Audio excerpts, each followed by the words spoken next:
Okay, let's unpack this. It's a truly compelling legal saga, escalated all the way to India's highest court. It really did. We're looking at a Supreme Court judgment dated just yesterday, August 5, 2025. And it concerns this, well, incredibly acrimonious and long-running divorce case. Yeah, what's really notable here is how this marital dispute, it spanned 8 exhaustive years of court battles. 8 years after what, just a year and 9 months living together? Exactly, just 1 year, 9 months of conjugal life. And it ended up needing the Supreme Court's extraordinary intervention. Wow. And interestingly, both parties had actually been divorced once before, so that adds another layer to their history, you know. It certainly does.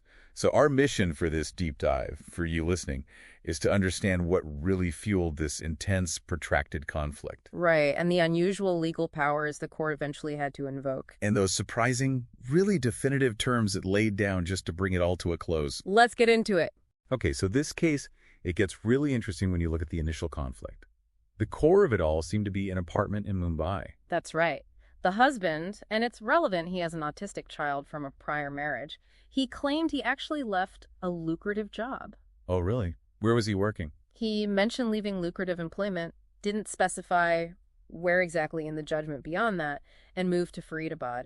He said it was because of constant harassment from the wife. But the wife's side of the story? Completely different. She alleged continued intimidation, domestic violence even.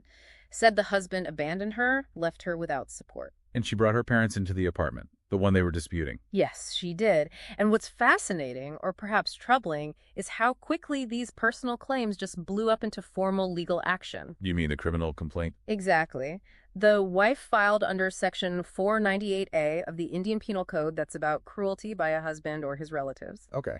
And she also started a prosecution under the Domestic Violence Act. That provides civil remedies. So, criminal and civil actions.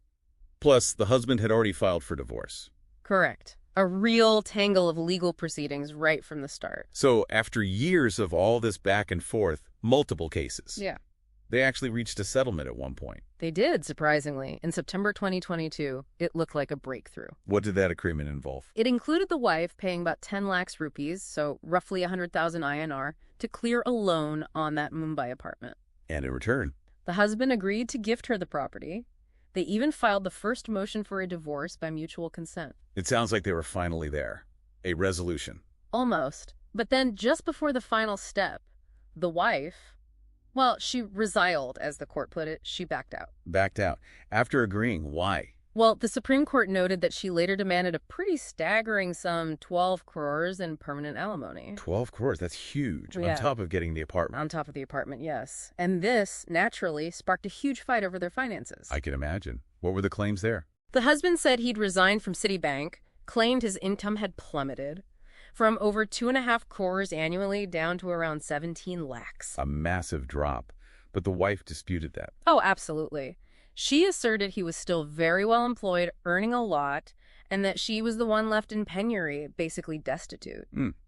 Did the court comment on her situation? It did. The court specifically observed that the wife was a qualified engineer and had been gainfully employed when they separated. Interesting context. So it all falls apart again. Where does that leave them? The marriage is clearly over. Exactly. The Supreme Court essentially said this marriage was totally unworkable, emotionally dead, and beyond salvation, just irretrievably broken down.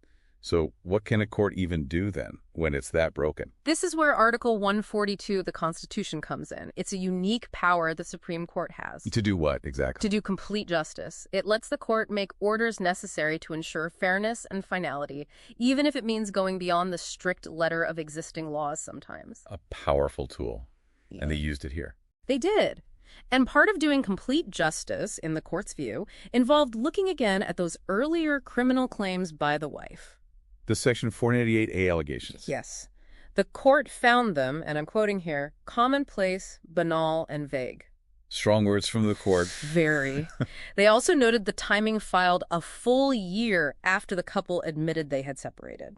So the implication is? The court seemed to signal that perhaps these criminal provisions were being used inappropriately in what was essentially a marital property and divorce dispute.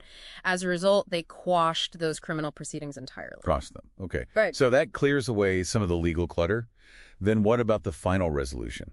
The divorce itself and the property? The court didn't just grant the divorce, it laid out very specific, almost prescriptive terms. A definitive end? What stood out to you in those terms? What was the core solution?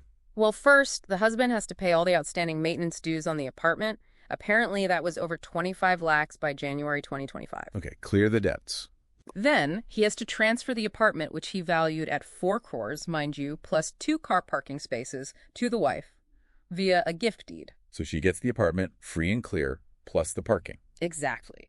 And the court explicitly stated that this transfer, combined with her own qualifications and ability to earn, was sufficient compensation. Meaning no additional alimony, despite her 12 crore demand. Precisely. No further alimony was justified.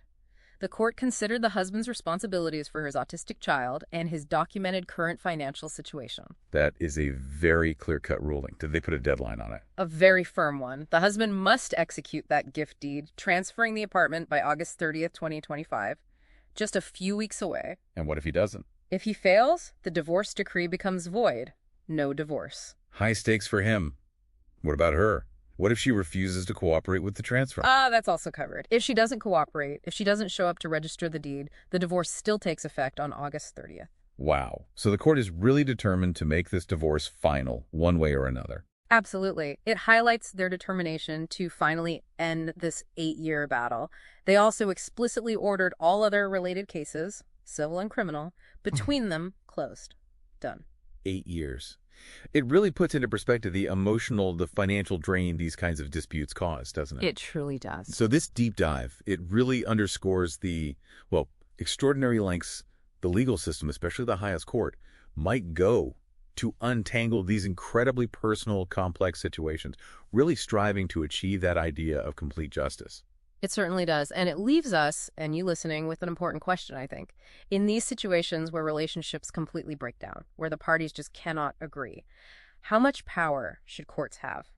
How much authority should they have to impose a final, binding resolution, even if it's not exactly what either person wanted initially? Where do you draw that line?